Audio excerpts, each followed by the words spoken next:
Hi guys, welcome back to my channel. Today we are making a chocolate raspberry mud cake. Ingredients that you'll need are butter, 2 eggs, cocoa powder, dark chocolate, plain flour, self-raising flour, brown and white sugar, and water.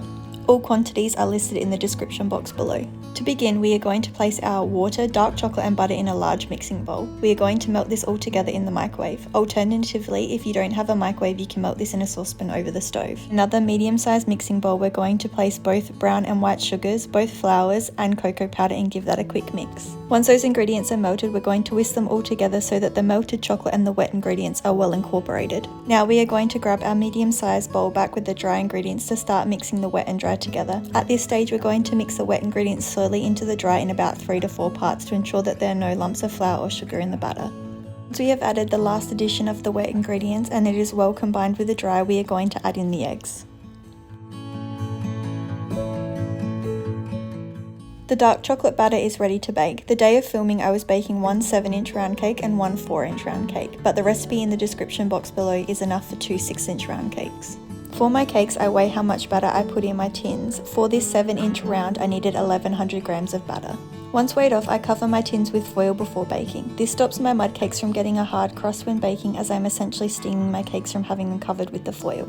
This results in a much tender cake. Now I need to pop this tin in an oven preheated at 160 degrees for around an hour to an hour 20. The key is to bake the mud cake low and slow to ensure that the cake is baked all the way through without getting too caramelized where the tin comes in contact with the batter. While that cake is baking, I'm going to be making a quick raspberry jam and a chocolate Swiss meringue buttercream. In a small saucepan, add frozen raspberries and caster sugar. Quantities will be in the description box below. I'm now going to bring this to the boil on the stove. This will take about 10 minutes. You want the fruit to break down and the liquid from the fruit to reduce to a jammy consistency. You can check by putting a spoonful of jam onto a cold plate to check the consistency when cool. Once happy, turn off the heat and let it cool completely and store in a jar or container.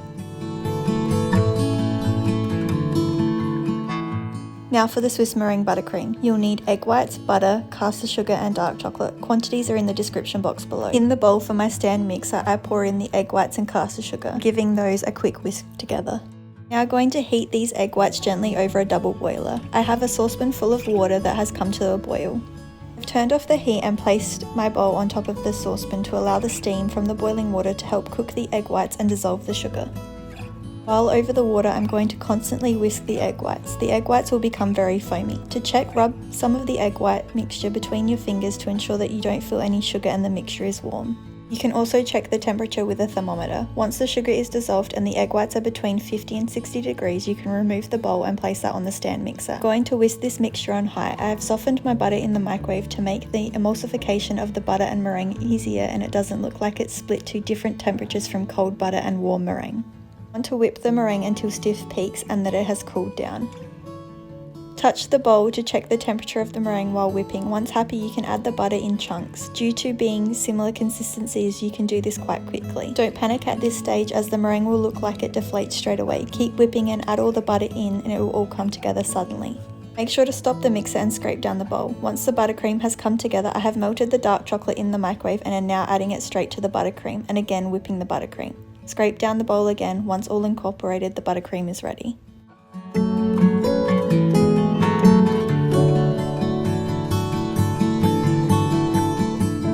Once your timer goes off, take your cake out of the oven. I always check my mud cakes with a cocktail stick or skewer to ensure that the cake is baked all the way through. These cakes are super dense, so you want to ensure it's completely baked. I like to cool my cakes upside down on a wire rack. Once cool but not completely cold, I like to wrap my cakes in plastic wrap to lock in the moisture until ready to decorate. I normally bake these cakes at least 1 day in advance before decorating. However, mud cakes can be baked several days in advance due to their shelf life being much better than a regular sponge, as you don't have the fear of them drying out quickly. It's the fun part, seeing the whole creation getting put together. Starting by leveling the mud cake. I know that the cake seems pretty flat, but by doing this, your cake will be level and it will give your cake a professional look. I like to have my layers of my cake around 1 inch in thickness. Using a ruler, I mark out around the cake where I want to cut. Once I have leveled my cake and cut it into 2, I grab a cake board and place one of my layers in the center of that cake board.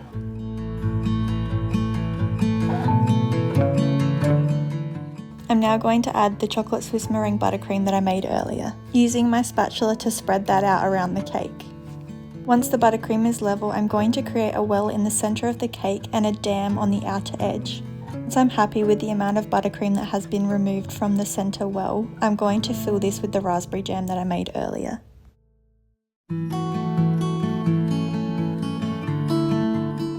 Once I have spread the raspberry jam out level in the well, I'm then going to place my second layer of cake on top, making sure that the bottom of the baked mud cake is now the top of my finished cake. Press down firmly, and then I'm going to use the excess buttercream on the outside for the crumb coat.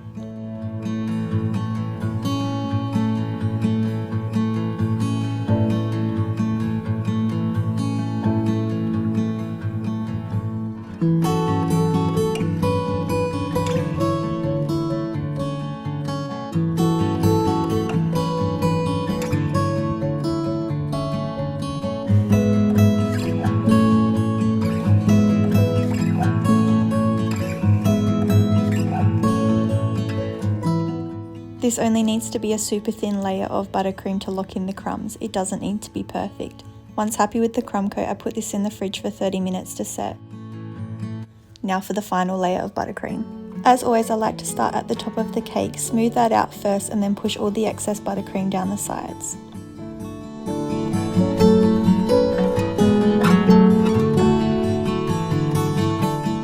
Dragging that buttercream down the sides using my spatula. Once happy with how the cake is covered, I'm going to be using the cake scraper to remove the excess buttercream and smooth out the sides.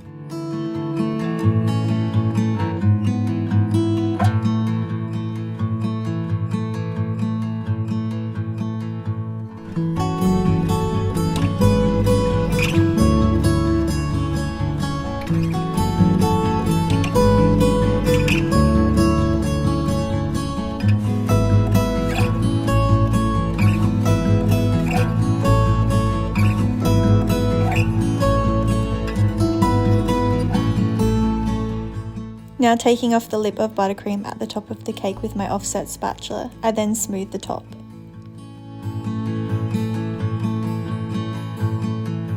This doesn't need to be perfect as it's going to be covered up.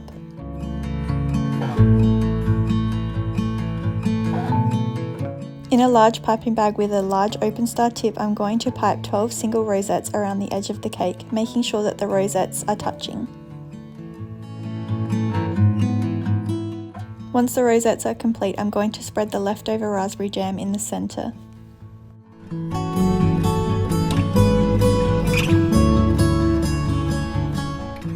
For the decoration around the bottom edge of the cake, I decided to use crushed up Oreos.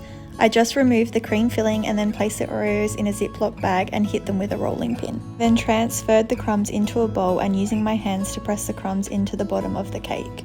I only want this to be a small border on the bottom of the cake, maybe 1 to 2 centimeters in height.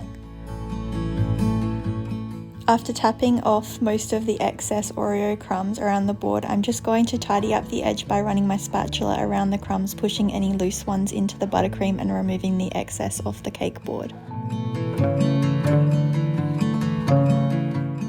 Now the last decoration to go on each rosette is a fresh raspberry. You can place the raspberries however you like. There you go, that's my recipe for a delicious chocolate raspberry mud cake. Hope you try out the recipe, and if you do, be sure to tag me on Instagram with your creation. If you liked this video and want to see more tutorials, all things baking and cake decorating, please like and subscribe to my channel so you don't miss out on any videos. I upload every Wednesday. See you next time!